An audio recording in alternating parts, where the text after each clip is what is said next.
Hello, merci de regarder ce partage.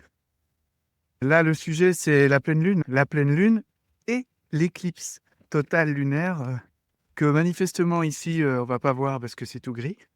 C'est pas parce qu'on la voit pas que ce petit événement va pas avoir une influence sur nous. Déjà, les pleines lunes, on les connaît, elles ont un petit côté sympathique.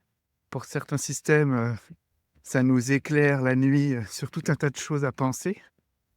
Pour d'autres, ça les met en vrac. Bon, bref, chacun le vit comme il peut.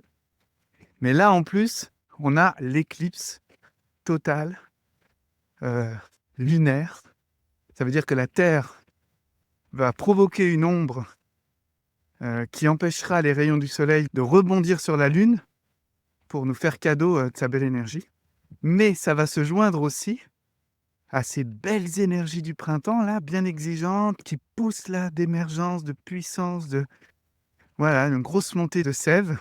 La Lune, pour moi, et toutes ses influences, elles font partie de la nature et de toute cette nature-là qui nous donne tout un tas d'occasions de grandir, de gérer notre état et d'apprendre sur nous.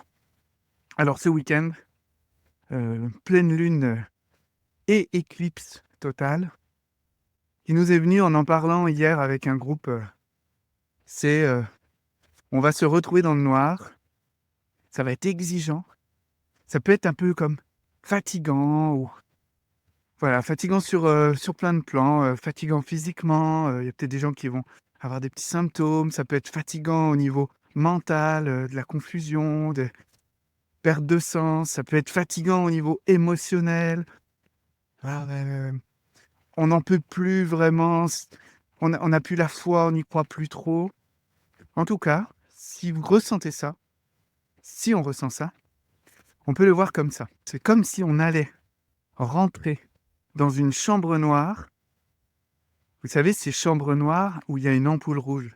Parce qu'en plus, si vous avez la chance de voir la pleine lune quand il va y avoir le moment d'éclipse, eh bien, en fait, elle va être rouge. Donc, ça colle plutôt bien. Donc, voyez ce week-end comme un moment où vous allez rentrer dans une chambre rouge. Vous savez, ces chambres rouges de développement de photos, là, argentiques, où il y a tous les bacs avec les produits, les liquides. Eh bien, on rentre dans cette salle ce week-end et on va être très attentif à tous ces gestes-là qu'on fait pour révéler les images sur le papier photo. Et progressivement, moi je l'ai déjà fait il y a longtemps quand j'étais au lycée, ben on voit l'image, on voit les beautés de nos photos apparaître, mais bon, il y a tout un protocole, un soin, un calme. Pour ça, il faut aussi y croire, quoi. Y croire qu'on a pris des belles photos et qu'on va avoir des beaux cadeaux.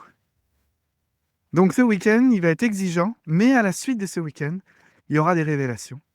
Le révélateur aura fait son effet. Voilà. Je suis content de vous partager ce petit message parce que ça va évidemment moi aussi me soutenir, juste d'en avoir conscience et je suis heureux de le partager. Donc si vous avez envie de réagir, n'hésitez pas. À bientôt.